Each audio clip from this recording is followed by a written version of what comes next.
So good morning, everybody. Welcome to another STC webinar. My name is Pim van Baarsen, CEO of the Silverstone Technology Cluster. Very, very interesting session today, especially as we're very much operating in a changing landscape. And I think there's a real sort of swell of new attitudes that we need to take into account that I think what Richard is about to talk about is perfect for. And therefore, I'm very pleased to bring you this session, which I think is going to be very important. Before we start, and before I hand over to Richard, as you know, this is part of a whole series that we do. We record these as well, so there's a whole series available for you to have a look at YouTube, on our YouTube channel. If you search Silverstone Technology Cluster on YouTube, I'm sure you'll find us. And obviously, we have a number of different webinars and events coming up. In fact, in May, we'll do one every Thursday. So next week, we've got one, and every other week following as well. Some really interesting events in there, so please have a look at our website, silverstonetechnologycluster.com. Have a look at the events there, and obviously sign up for all the ones that you wish to attend, because there's lots of really good stuff coming up. As per usual, what we do, Richard is about to start with his presentation. We'll let us do his presentation. We have a Q&A session afterwards, so you can directly put your questions to Richard. By all means, use the chat functionality or do the raise the hand functionality, or give me a wave if I can see you on the screen, and obviously we'll come to you and you can ask your question in person as well if you wish.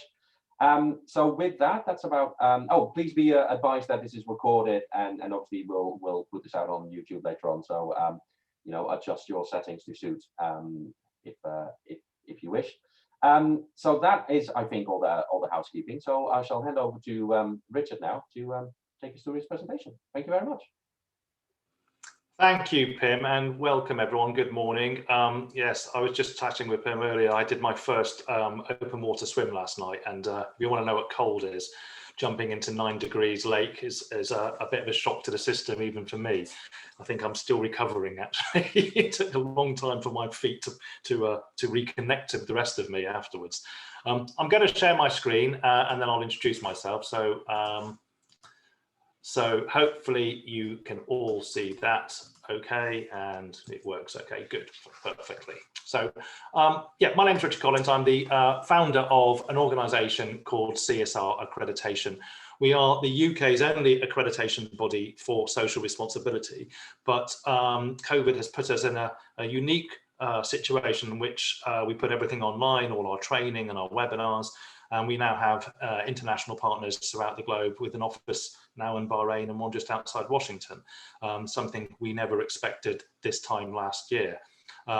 So I'm going to talk to you a bit about social responsibility and and how essential it is to the future shape of business. And also to show you all that you're probably doing all this stuff. It's really about how you use it and put it together. What we did is we wanted to set a standard for social responsibility, because there's a lot of terminology, a lot of language around what people think it is. There's terminology around the SDGs, the Sustainable Development Goals, the ESG, which is the environmental, social and governance reporting used by the investment markets to value businesses on their social value. There are also other standards like B Corp certification, as well as our accreditation model.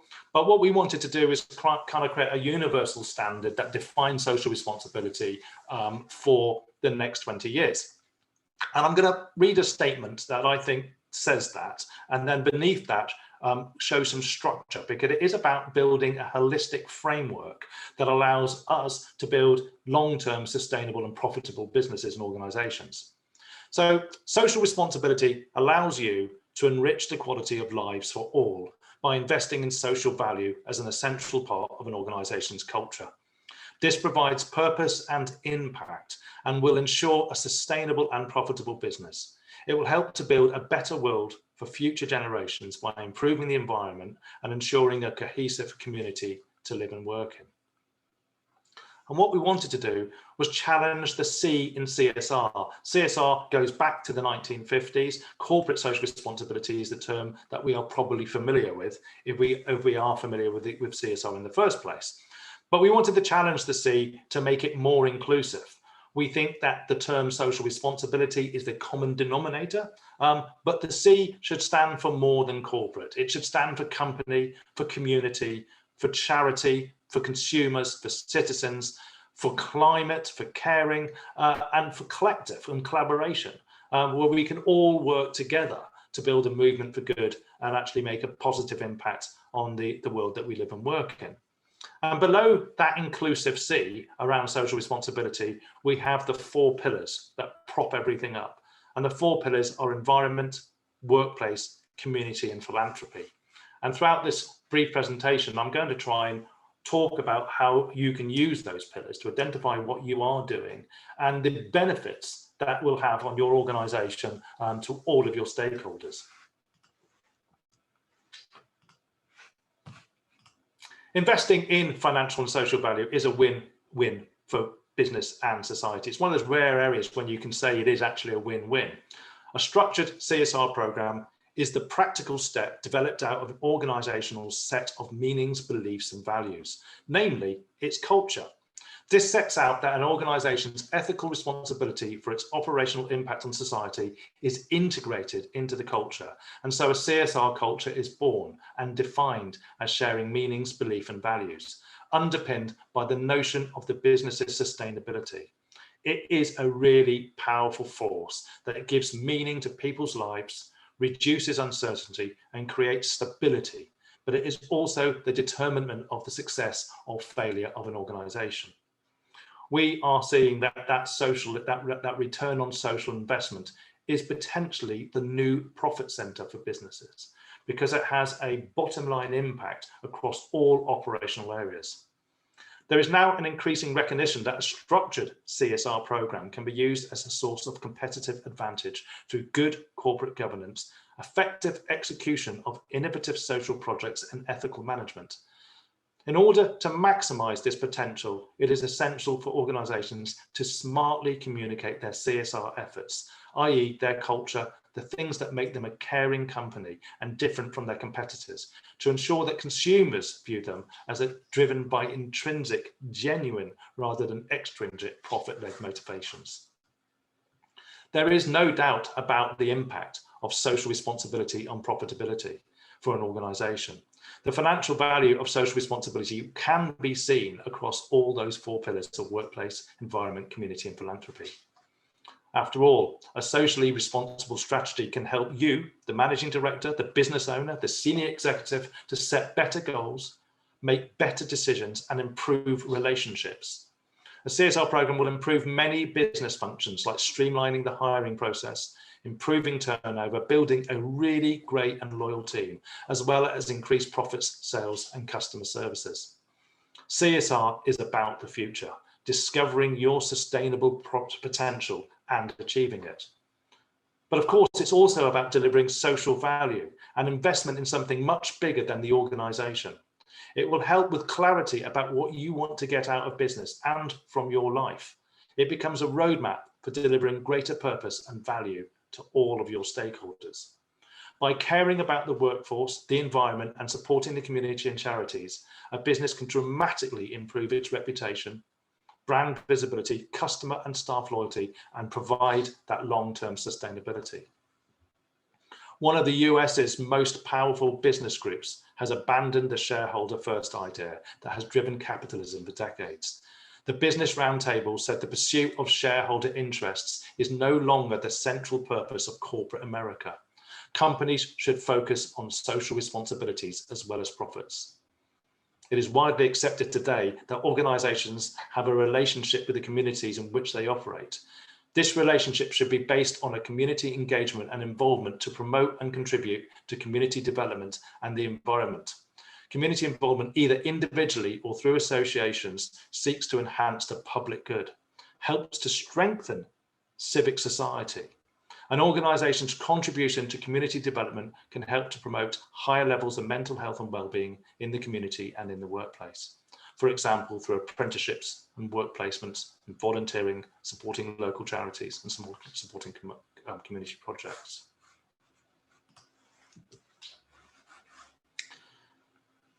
The corona pandemic has actually reintroduced us, I think, to a more authentic normal, one in which we have a stronger sense of community and social responsibility. It feels like we'd lost sight of those values and we're now beginning to see them again. Since February last year, the world has changed dramatically and the focus on social responsibility has become far more important. We're already witnessing some incredible acts of kindness for supporting struggling businesses, for charities and individuals, and positive business practices. This will become normal as consumers and stakeholders expect increased social value from the businesses they are engaged with. Over the past few years, employers have recognised their workforce's need for both care and purpose. And in the light of recent events, this is more important now than ever before. It's likely that when we all properly return to the office, businesses will have both the opportunity and the desire to rethink their approach to well-being and culture. 60% of organisations were already seeing an increase in mental health conditions before COVID, and only 1 in 10 organisations have a mental health strategy. Since Christmas, we've spoken to many organisations who now have employed a social worker or a counsellor to support their staff, because there's no doubt that the next 18 months will see a significant increase in negative mental health and well-being, and potentially a pandemic around post-traumatic stress as we all look back on the last 18 months. Customers want to trust organisations they engage with, and employers want to work for value-driven employers, and investors want to know that a company is addressing its ethical responsibility. A recent study of millennials by American Express found that in the United States, 68% want to make a positive difference in the world, and 81% believe that a successful business needs to have genuine purpose. By focusing on values and culture of a business, the profits will come. But by focusing solely on profits, the values don't necessarily come. In fact, focusing hard on profit can actually promote the wrong behaviour and values. And we've seen that in the behaviour of certain organisations in the last 12 months.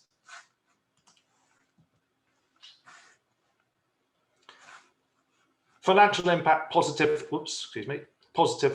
or negative. Oh, my mouse has run away from me. Adapt and change. What are we going to do to stay in business? Now, there will undoubtedly be negative financial impact for any businesses, and therefore it's more important than ever to focus investment and efforts on the things that will give you more reward, both in the short and long term. Most organizations measure their financial situation or their businesses on a daily, weekly, or monthly basis with financial reviews and reports. What is often less measured is the business situation in terms of its impact on the environment, their staff, their community, and the society around them. If the society around a business is broken, then they will not do much business. So it's incumbent on all businesses to have some social responsibility as well. Measuring the financial situation of a business is actually a lagging indicator. How well has the business done financially in the last year? Leading indicators give you some insight into how the business will be in the future. The 4 pillars of CSR give you structure to measure leading indicators that will affect your business. There will be short and long-term financial decisions that will need to be made. Short-term, some of the day-to-day of the business will still need to continue. A strong leader will be able to carry on essentials, and this includes spending in the short term. The business will need to decide what needs to be stopped, adapted, or changed together. So we kind of look at that return on social investment and that social return on investment. The idea that the future shape of business will be measured in social value as well as financial value. And we will also start to see regulations and legislation coming into place that will actually insist that you deliver on some of these things. We've already seen that with regards to dirty or polluting businesses, and we will see that especially within supply chain management, as organizations are looking to work with suppliers that match their values, their purpose, their ethics, and their morals. And you can that return on social investment includes retaining your position within the supply chain and to maximize the continuation and the profitability of your organization. And of course, it's about reputational management, acts of kindness and positive business. Companies often favor suppliers who have reasonable policies. responsible policies, since this can reflect on how the customers see them. Some customers don't prefer to deal with responsible companies. They insist on it. A corporation's public image is, after all, at the mercy of its social responsibility programs. Remember, consumers feel good shopping at institutions that help the community. Clean up your public image and broadcast it to the world. Tell people what you're doing. Set an example. Become a leader. Acts of kindness are making a big difference. In a recent poll carried out by YouGov for the Mental Health Foundation, more than 6 in 10 of us feel anxious and worried because of coronavirus. While it's undoubtedly a worrying time for everyone, it's not all bad news. Many individuals and companies have shown amazing acts of kindness by going above and beyond their effort to help with the ongoing pandemic. Caring and acts of kindness are not just nice things to do. This is a key trend showing a customer that you care like a friend, be that through face-to-face interaction or by sharing such positive stories on social media. It's a trend that, when it becomes a habit, will be something your business will be remembered for. Supporting a cause that aligns with your expertise can be both a win for community partners and the organisation, with new customers, visibility and revenue streams. Kind gestures are an important force in the way we conduct our personal and professional lives. It builds trust, loyalty, and improves the reputation of your business. We work with a later living company that developed a social isolation policy, identifying that out of the 5.5 million 75-year-olds, 3 million live in social isolation. And what they did was they decided that they were going to work with the local authorities and local stakeholders to identify social isolation in the community before they built the care home. So that when they built the care home, they built spaces within that home that invited the local community into it. They set up working gardening groups, cooking groups, walking groups, and they created social inclusivity. They also built in technology to the care homes to create that Zoom culture, so that people could, residents could communicate with their families if they were living far away. But the thing that I like the best about what they did is that they invested emotionally in their workforce by allowing every member of staff an hour a week to talk to somebody who lived in social isolation. This was through a charity, and initially it was meant to be a home visit, but it ended up being a telephone call. And in an internal satisfaction survey, they reported that the days that their staff had, it was their turn to have the call, was the day they really looked forward to, and a day that they went home feeling that they had done something really important, that had that purpose and value, gave them a compensation because they did something that really impacted on their lives. According to a recent US study, 87% of consumers would purchase a product based on a company supporting an environmental issue the consumer cares about. Consumers are rewarding socially responsible companies through brand loyalty, making donations to charities that company supports, and purchasing products that provide social benefit. It's about trust. Don't get it wrong. Act with integrity and be authentic. And this comes to the term I referred to a little while ago, emotional investment, enriching the quality of our lives. I mentioned that in the statement at the beginning. We often talk about the tangible benefits of having a social responsibility policy, the ones that have clear and easily measurable outcomes. But what about those intangible benefits? Social responsibility is a powerful emotional investment that has a positive impact on all stakeholders. It makes us feel good because it is about something good. It is also a way to add value and give greater purpose to our time beyond our job role and title. It's about giving, not just taking. How can we help our staff, customers and supply chain? What do they expect from us? Are we listening to what people are saying? Do we understand their values and what matters to them? Back to the inclusive C, it's so important to involve your staff and stakeholders when developing a social responsibility program.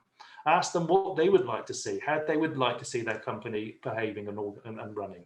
And in terms of aligning that capacity, your organization should have capacity to deliver social value, should never overstretch itself so it can't deliver on its goals, but also find out where it aligns itself with organizations in the community that it can support, much like that care home construction company who were able to identify things that were aligned to them. We've worked with a number of IT companies that likewise have used one in particular that works with local authorities and has built apps that help the local authorities measure their waste and energy performance. So, you know, aligning their skill sets with that of social value. Social responsibility allows employers to enrich the quality of their staff's lives by including CSR as part of the job description. And you can develop CSR initiatives that will really make your employees proud. Some really interesting statistics. There was a Gallup poll in 2019, just before COVID kicked in. It said that in the UK, only 11% of the UK workforce were engaged in their jobs. 68% not being engaged, and the remaining percentage being actively disengaged, in other words, quite destructive. The three key areas in which engagement was created was through purpose, in other words, giving value and purpose to employees through allowing them to deliver social value and choose environmental projects that they could support. Number two was autonomy, including staff and decision making. And number three was valuing and investing in staff in terms of skills training and mental health and well-being. The impact we make by supporting staff, looking after the environment and supporting community projects and charities make us proud and happy, which has a positive impact on mental health and well-being, productivity and engagement. After all, the common good is our good. Using CSR can help you engage with your customers in new ways, since the message is about something good. It can often be an easier way to talk to your customer. If a customer likes the company, he or she will buy more products or services and will be less willing to change to another brand. Businesses improve their public image by supporting charities and community projects through monetary donations, volunteerism, in-kind donations, strong partnerships. By publicising their efforts, companies increase their chance of becoming favourable in the eyes of the consumer. When working with a community or philanthropic project, it's best to have that long-term engagement. There's a growing trend in corporate business networking groups run by charities. And if you support that charity and go to that business networking group, of course, when you're networking, the one thing you all have in common is the charity you support. So it creates an easier way to talk to everybody and to create those business networks, and at the same time supporting a charity, not a one-off act of giving, but a long-term sustained relationship.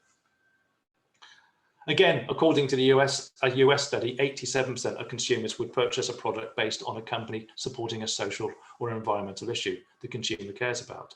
Consumers are rewarding socially responsible companies through their brand loyalty and making donations to charities that companies support. It's not just about the external engagement. Social responsibility also boosts employee engagement. Employees like working for a company that has a good public image and is constantly in the media for positive reasons. Employees want to feel proud of their organisation they work for. An employee with a positive attitude towards the company is less likely to look for a job elsewhere. You can create an inclusive program of CSR activities that staff can engage with and feel proud of. Happy employees almost equal better output. Nearly 60% of employees who are proud of their company's social responsibility are engaged in their jobs. 87% of employees now expect their employer to support them in balancing their work and personal commitments. Providing the right support is not a luxury, it is a necessity. And some businesses are taking this a step further, encouraging their people to take on skills-based placements, which benefits both the employers and those they're helping. By giving employees the opportunity to give something back, employees have found a way to give their people purpose outside of their jobs. And it's certainly a worthwhile endeavour. 89% of volunteers reported increased job satisfaction, and 87% of volunteers reported greater pride in their company. The financial benefits will be found in building a highly productive and engaged workforce. And in terms of that retention, you know, when we look at that return on social investment, what is the cost of absenteeism?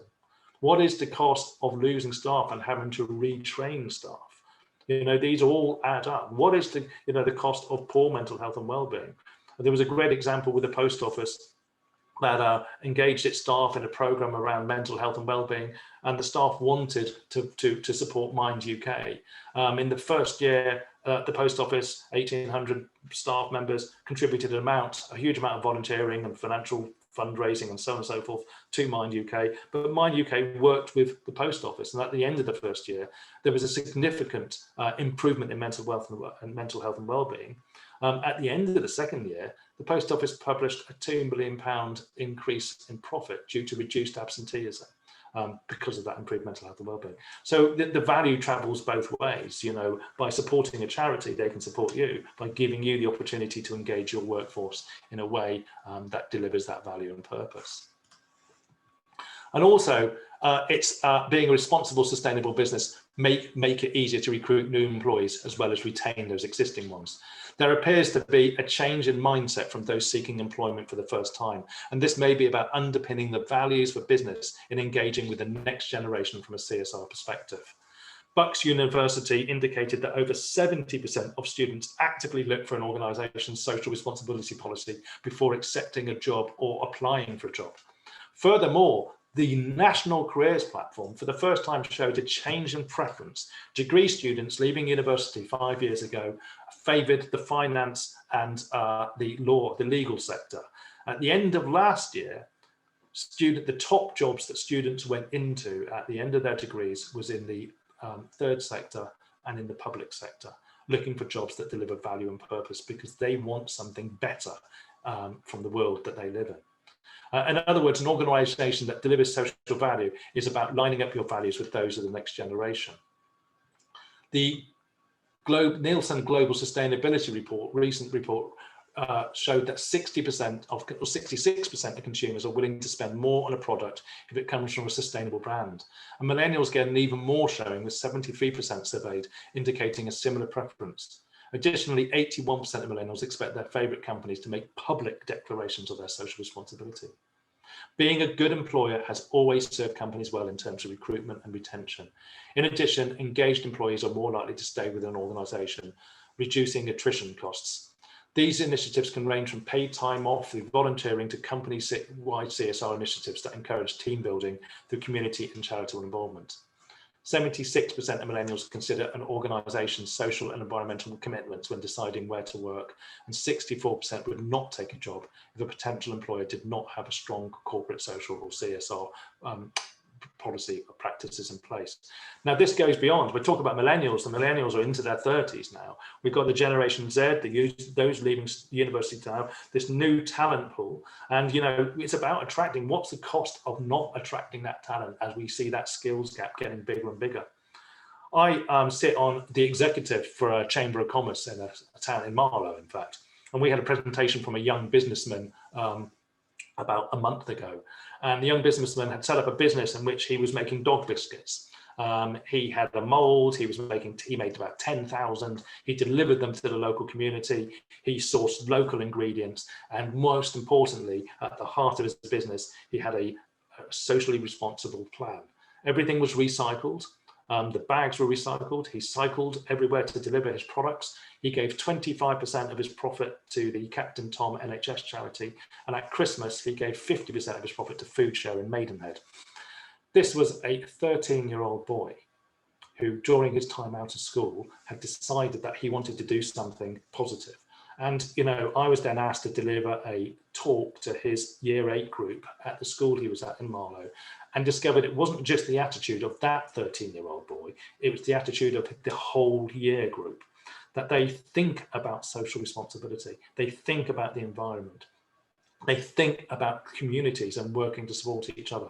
And this is so important. You know, we are seeing this come through. And these are the enablers, the CSR enablers for the future to help us build this better world to live and work in.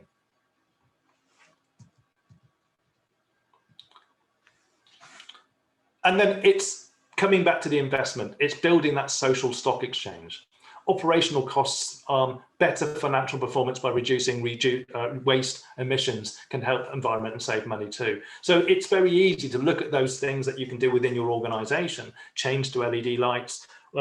We run an International CSR Excellence Awards, and a few years ago we started these shopping malls coming in. The first shopping mall saved £68,000 in 1 year by changing its Christmas lights to LED. 3 years later, they have now gone on to have biodigesters to collect all the plastic and waste from the tenants. They put honeybee hives on the roof of the shopping mall. They give the honey away free to the community. They get primary school kids in and talk about the life cycle of the honeybee and pollination. They've taken a commercial environment and turned it into a community environment. And the benefit to them has been enormous in terms of that customer loyalty, both from their tenants and from the local consumers as well. So, you know, we can all look at the things we can do by shutting doors, turning off lights, taking our computers off standby, cycle to work schemes, all sorts of amazing things we can do to reduce costs simply by looking at those operational cost savings. But it's easier to access capital. Investors are more likely to back a reputable business. Investors who are pouring money into companies want to know that their funds are being used properly. Not only does this mean that corporations must have sound business plans and budgets, but it also means that they should have a strong sense of corporate social responsibility. Investors care about social responsibility, and so should companies. According to the London Stock Exchange, investors now routinely analyse information on CSR. This is ESG, so it's the environment, social and governance performance, alongside other financial and strategic information, in order to gain a better understanding of a company's future prospects. 60% of assets managed for EU investors incorporate sustainable investment strategies. And ESG is becoming a much bigger thing. Really, it's the way in which the investment markets measure the social and sustainable value within organizations, especially when it comes around to acquisition, merging, accession planning, and so on and so forth. But the reason this is becoming more and more important is that nobody wants to invest in a company that might in the future be an environmental risk, might in the future show poor or bad employment practices, labor practice, might in the future be seen to avoid tax or be involved in money laundering or somehow connected to the modern human slave trade. So, you know, the ESG measurement tools, which are aligned against the 4 pillars of environment, workplace, community and philanthropy, are there to mitigate risk. And so, you know, when you look at your own organization, what have you got in place? You know, and I'm not just talking about the policies, the ISOs, the 14001s and so on and so forth, but what other policies do you have in place in terms of, you know, diversity and inclusion, in terms of mental health and well-being, in terms of gender equality, you know, in terms of waste management, in terms of your community outreach and charitable engagement. If we can pull those things together, you know, then if your business then is scrutinized for investment through the financial markets, then, you know, you'll score very well with your ESG scoring. And it's not just with ESG, it's of course tendering trends as well. It is now commonplace to be scored on your CSR performance, including health and well-being of staff when tendering to both public and private projects. Already, 1 in 3 local authorities insist on evident social responsibility as part of the tendering process. And I'm sure perhaps all of you today may have been aware of an increased ask around what your organisation may be doing in some of these areas, maybe not all of these areas, but certainly within some of these areas. Since Christmas, we have had so many inquiries from architects, from IT companies, from law companies around how they can measure and support and promote their social value because they're being asked by their customers and their supply chain if they are delivering on these areas. So it's now, you know, I think what COVID's done is it's kicked the conversation of social responsibility from number 8 or 9 on the list of things to do to number 1 and 2. And I don't think this is anymore a question of a nice to have, it's a must have. Business who are not delivering on their social responsibility will not be in business in 5 years' time. And it's easy to say, well, look, that doesn't affect me. Stuff is flying off the shelves. We're doing well. You know, you're doing that now. This comes back to those lagging indicators. You know, if you start getting these things right, then you'll be building that sustainable business for the future. And when we talk about sustainability, you know, it's not just the environmental sustainability, it's the sustainability of an organization to remain in business for the long term and be profitable. And that comes to measuring impact. It's about develop the communication channels to make the most of your CSR efforts and publish an annual report and make it available to all audiences. It doesn't need to be huge. It might be part of your report and accounts. But by taking a strategic approach, organizations can determine what activities they have the resources to devote to being socially responsible. By planning out CSR as part of an organization's overall plan, organizations can ensure that profits and increasing shareholder value do not overshadow the need to behave ethically to their stakeholders. Using the CSR 4 pillars matrix, you can begin to identify CSR activity that can be measured. By cross-checking against the clear benefits and impact, you'll be able to start benchmarking results that can be used to measure continued development for CSR impact reporting. Monitoring and measurement will of course vary from activity to activity. Measuring energy performance is quite simple, as you can record electricity use before or after implementing an energy saving initiative, such as installing LED lights. However, you may need tools like satisfaction surveys to measure staff performance and retention. Look at recruitment trends and reduce cost and training. It will also be possible to use software tools to measure increased brand visibility on social media platforms. This allows you to show evidence, financial and social, in terms of that financial and social value, a true return on investment. So if we look at those 4 pillars and look at the things within those pillars, we have a resources page on our website. So our website is csr-accreditation.co.uk. On that website, there's a resources page. And on that resources page, there's a piece of work called Start Your CSR Journey. It shows the 4 matrices for the 4 pillars of environment, workplace, philanthropy, and community. And it allows you to kind of list what you're already doing. The toolkit provides a set of lists that we provided for you. So you can have a look at, you don't have to be doing everything on these lists, but what you can do is look at the things that you are doing and look at the gaps and look at that capacity to deliver on the things as well. And then it's about how you measure that and how you report the impact. Because one thing we have to be absolutely clear about, social responsibility is not a box ticking exercise. You've got to show that you are delivering both the financial and social impact of the work that you're doing. And then communicate it. The great thing about social responsibility is it creates the most amazing positive narrative. The thing is about good storytelling is you have to show good story doing. So, you know, you can benchmark what you're doing now. You can all go away today and think, actually, what is my business doing today? What are we doing good? How are we engaging with our workforce? How are we supporting the environment? How are we supporting the community and charities? And you'll be surprised when you start making a list. We had last month our first gold CSR accredited sole trader. When she did the matrix exercise, she ended up with 8 sheets of A4 paper full of stuff that she was doing, and that was working from a home office. So, you know, it's entirely possible to surprise yourself and be amazed at what you were already doing that you don't talk about. And depending on the size of organization, you're probably recording this already. If you're in a larger organization, just go to your HR department or your finance department or your facilities department. That, you know, there'll be ways in which you can just add simple measures to continue to measure things that you perhaps aren't measuring already. And if you are a sole trader or a small business, you know, you have the flexibility to build in something that use the 4 pillars to put together a policy or strategy that will support and help your own business. And the other thing is looking at where those gaps are and what we could be doing better. So when we're measuring, you know, what's working well for us and what isn't working. And if something isn't working, maybe don't do it. Maybe think of doing something that you can support and you can, you know, actually deliver that really brilliant impact. So I encourage you, if you haven't done already, to start your CSR journey and plan for Future Express. In our experience, many organisations are already doing lots of great things. They often do not realise that they all contribute to the success, both financially and reputationally, of their business. Getting the small things right can really instil pride and a strong culture within an organisation. This in turn helps retain existing staff and customers, attract new customers and even investors, all with positive financial impacts.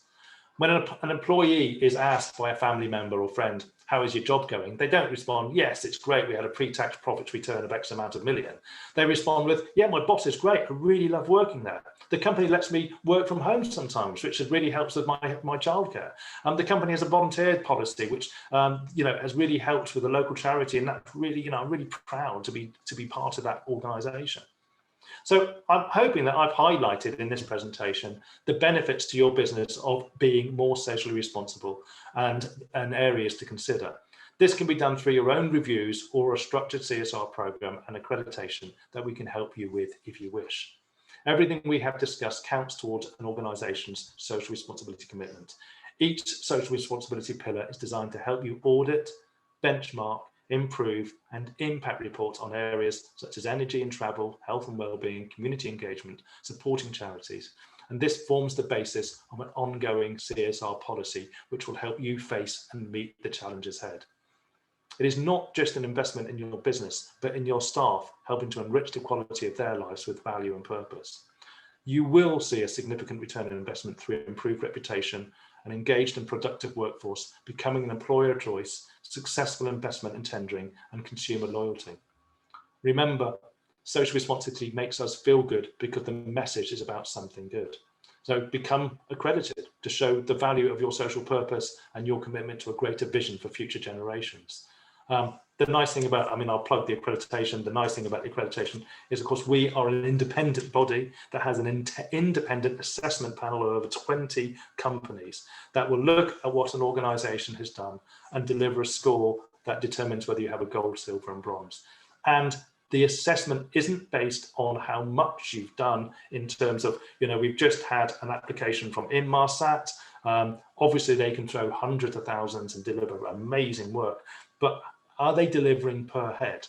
Our assessment panel has discovered that actually the small SMEs sometimes deliver more social responsibility per head than the bigger organizations. And that's often because they have the capacity and flexibility and passion to deliver it. Larger organizations struggle perhaps because their corporate structure is a little bit more rigid. That's not to say that large organizations don't do great things. So, I would encourage you to look at that. We have a growing number of organizations across the world that are CSR accredited, from universities to NHS trusts to sole traders, law, manufacturing, IT, across all sectors, retail, care homes, and so on and so forth. But if you're not ready for accreditation, then please have a look at the tools that we've got. Go and have a look at our resources page. There's some great interviews with individuals who talk about the impact it's had on their business. There's some great tools you can use, a very lovely interactive roadmap to show where you are currently on your journey. And hopefully it will start you thinking and give you some ideas about how you can integrate what I've been talking about today into your business. So I've allowed a little bit of time in conclusion to this presentation to answer any questions that you might have about anything that I've said throughout this presentation. So please don't be shy. I'll stop sharing so I can see everybody again. I'm really happy to field questions and encourage you to put your hand up and ask anything you like. So please do. Fantastic, thank you, Richard. Simon, you've unmuted. Do you want to?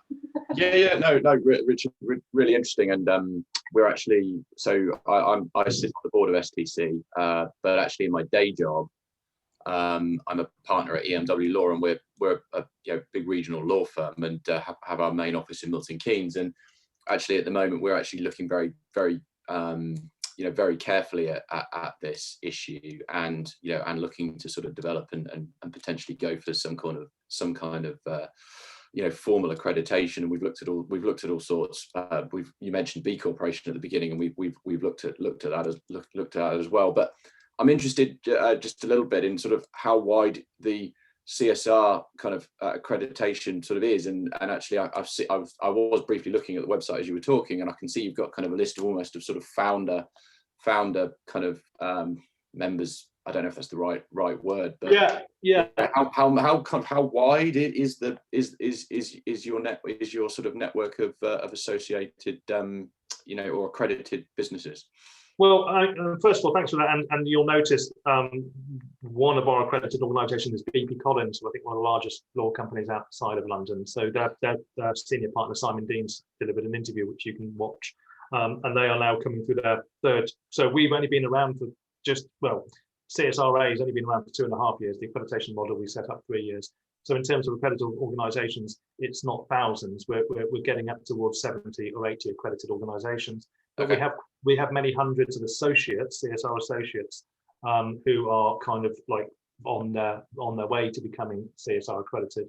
We have also just partnered with, just 6 months ago, we partnered with the International Union of Social Responsibility. So our training is now being delivered in Arabic across 14 Gulf state countries. We have a proposal currently with the president of Kurdistan, and we have an office opening in Bahrain and one just outside Washington. So we are as a business, we are growing. And I think the reason we're growing is because, you know, B Corp, which we support, so Ellis Knight Recruitment have used their accreditation to go on and be B Corp certified. B Corp certification is 220, you know, tick box questions. It's quite hard work. And they do ask you to change your articles of association as well. So sometimes that's something some companies want to do. We of course align ourselves with what they want and provide a framework. I think the thing is we are the only organisation that has that holistic framework of those 4 pillars. So that there are social value certifications, there are other standards that you can go for, but we're the only organisation that delivers a CSR accreditation programme. That is endorsed by a national university and supported by the Institute of Administrative Management as well. As I say, it's interesting at the moment we have an accreditation cycle every 2 months. So the accreditation cycle is just finished. The next one is the end of June. So the submission date is every 2 months, and it gives you time to what I would suggest you do, if you want to dip your toe, is that you can register at no cost on the site, and the registration document gives you a really good guide to CSR accreditation. So it's kind of a hand-holding guide that really takes you through the 4 pillars and takes you through the application process. So what we're doing is we're encouraging you to audit effectively, which is why it's quite competitive cost-wise.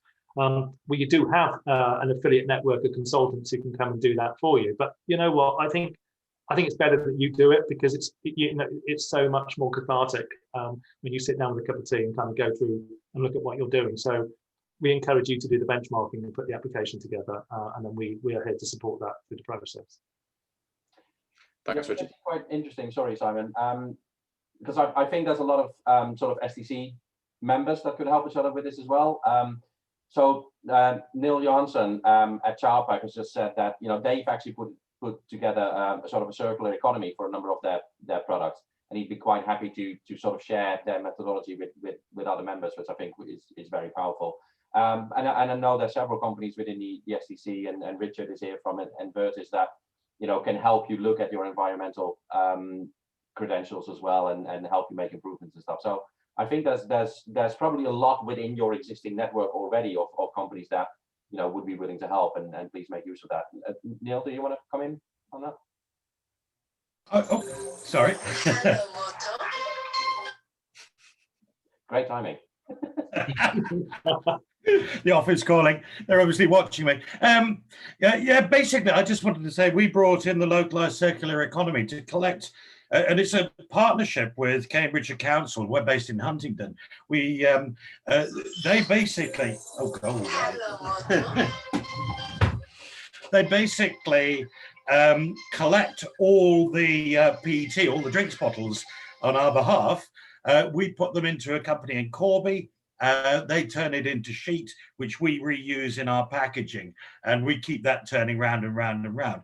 So for instance, where we're sending packaging up to the northeast to the Nissan supply chain, we're bringing waste packaging back down again, so the truck's never empty. And we'll work with all sorts of people, and we'll share all this. We don't want to sell the methodology. We want to inspire people with it. It's helping us hugely, because it puts us on the right side of the argument. We're literally stopping plastic going into the ocean by reusing it. It's brilliant. I mean, that cradle to cradle kind of model is superb, and we kind of support, we partner with the Chartered Institute of Waste Management and provide products and services and training to their membership. We're also partnering with the Association of Sustainability Practitioners as well, and I think we're kind of building this kind of partner network with organisations to show that there is a circular economy, that by working collaboratively, that collaborative social responsibility, that we can create all of that, really build that positive impact that we're having. So it's really good. It's really good here, and so many people are doing so many innovative things. It's just trying to get us all to work together on those projects.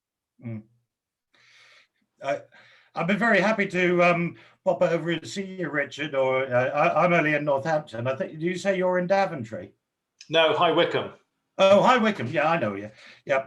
Well, I'd be very happy to pop over and see you when things are more open, and if if there's anything we can do to to help or to show you how we do it or anything like that, I'm very happy. No, I'd love to learn more, because we do share stuff, and we are, you know, we share stuff with our members. As I say, every accredited organisation we have the membership. So in other words, when you're accredited, we give you an annual health check, and we support you throughout the 3-year membership. But it's also about helping our members learn best practice from other members and from partners and people that we are, you know, talking to. So yeah, no, I'd love to have a conversation. It'd be great. We'll do that. We'll connect offline or off this. Thank you. I did put my I think I put my email address on the chat. So yeah, we'll send an email to everybody who's registered for this this webinar with Richard's details in, and obviously recording and the slides and all that sort of stuff. So that can quite easily happen. Does anybody else have any questions or comments for Richard? Caroline.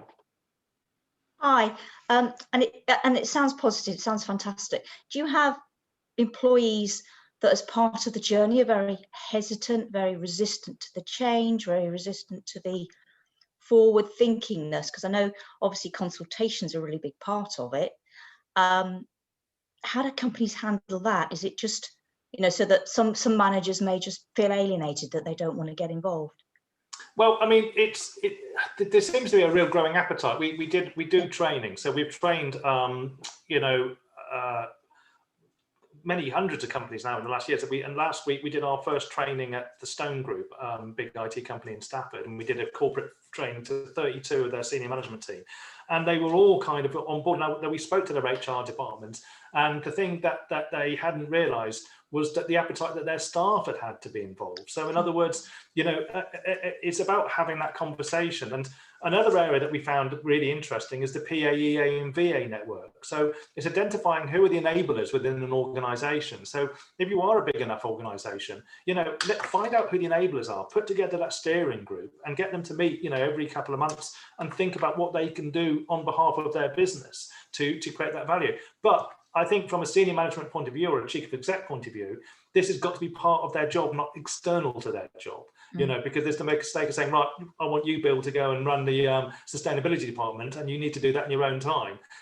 It's got to be part. It's got to be part. You know, it's got to be made to be inclusive and part of and supported from the top down as well, but inclusive in terms of the enablers within an organisation. I definitely think. There are, you know, I think people are very easily, you know, swayed. They will say, well, look, I don't come to work to do this. Like a good example is with a Buddy Bag, a charity that supports children in domestic abuse situations. And they put together these things called Buddy Bags that are like have pajamas and soft toys and toothpaste and stuff like that. And they do a survey when the team comes in from a financial company. They'll come in and they'll fill the survey out, and they're like, I don't want to be here. I need to be answering phones. I need to be on. I need to do emails. I can't afford to take the morning off to do this. And then they do the survey when they leave, and they're like, God, I had no idea how you know how important this job is, and supporting these children and the situation. You know, so I think it's you know, it's education, isn't it? And I think if you can get that right, then I think people realise that the impact they're having, that social value, is as important as that financial value. Sure. Okay. Great. Thank you. Richard, I want to come in with a question, if I may, because what I think is an attitude that you will come across, and therefore I anticipate you having an answer for this, is that if I, you know, was an STC member company and I run a relatively small engineering business, you know, I'm super busy day to day, need to pay all my bills, I've got a million things going on. It feels like this would just be in the too difficult, I'll do that later. Yes, it would be good to do, but I can't make the time. What would you say to those people? You know, how can they, because I mean, clearly they need to embrace it, but how do you do that? How do you get yourself over the hump and over that mindset of, I just have too much on to also do this because I've got all these bills and I need to pay. And well, I think it comes back to that kind of return on social investment. It's an investment in time. I mean, you find the time to do the other things that make your business successful. And this no longer is that nice to have. Now, we've made it easy, effectively. We've given you a template. We've given you the holistic platform of the 4 pillars. And you're doing this already. So it's not like we're asking you to do something that you aren't doing. Most companies, in fact, all companies that we've engaged with are delivering social responsibility at some level. So we're trying to give you all the tools that make it a very easy process. But as I go back to, if you're not doing it, depending on the size of the company, if you're not doing it, what is the cost of retraining? What is the cost of attrition? What is the cost of, absenteeism? What's the cost of, we had a law company at the beginning of this year that lost 2 tenders worth over £200,000 because they didn't have policies in place around inclusivity and diversity. So the thing is, what's the cost of losing tenders or not being invested in? We now know that high street banks like Barclays and Lloyds, who we've spoken to, now include sustainability and social responsibility in the application form for business loans, small business loans. So the thing is what is the cost to your business of not doing this? And it's fair enough to say, well, I haven't got time. But a year later, and you'll look back, you think, I really wish I'd done that then, because now law is telling me to do this. Legislation, especially around remote working and working from home, it's the Wild West. But in a year's time, there's going to be stuff around mental health and well-being in the home. There's going to be health and safety programs. Who pays for your energy? There's going to be a whole load of stuff around that. There's going to be a whole load of stuff around the commute and all this sort of stuff. So we're going to see things coming in that you can do voluntarily now, or you can wait and be told to do it later. So I think the thing is, the drivers are very, very clear.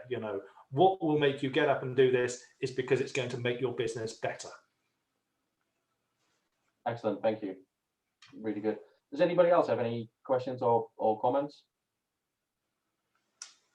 Anything they would like to say? I mean, I think this is really, really great and thought-provoking stuff. And I think you're quite right in that, obviously for a lot of people, it's kind of like, well, it's better to jump on it now, do it on your own terms, rather than wait a couple of years and be told to do all sorts of things that, you might not want to do then. So very, very interesting. It is pretty much 12 o'clock, so and I'm conscious of people's time, so I think we need to leave it there. But Richard, thank you very much. Very thought-provoking stuff. As I said before, we will send you all an email, and it'll include this recording, it'll include the presentation, it'll include Richard's details as well. So there's plenty of opportunity to follow up with Richard if you want to, sort of afterwards, and I would encourage you all to do that, obviously. So thank you very much for attending. I really appreciate that. So what I would like to do, as per usual, is run a little poll for everybody to get your view on today's webinar, but also to give us more information about what you would like to see us cover in the future, and what you would like to do. Of course, you're always free to email us as well and tell us that. So we are here to help, so please do engage with us. But if you wouldn't mind taking a couple of seconds to fill in the webinar feedback poll, that would be great. In the meantime, I'll say goodbye to the audience watching on YouTube. So thank you very much for watching. Like, share, and subscribe. I think people always say something to do with algorithms. If you get that reference, then do please let me know. But thank you very much for watching, and obviously have a look at some of our other videos, or indeed some our wider events page on the website. So thank you very much for watching, and goodbye.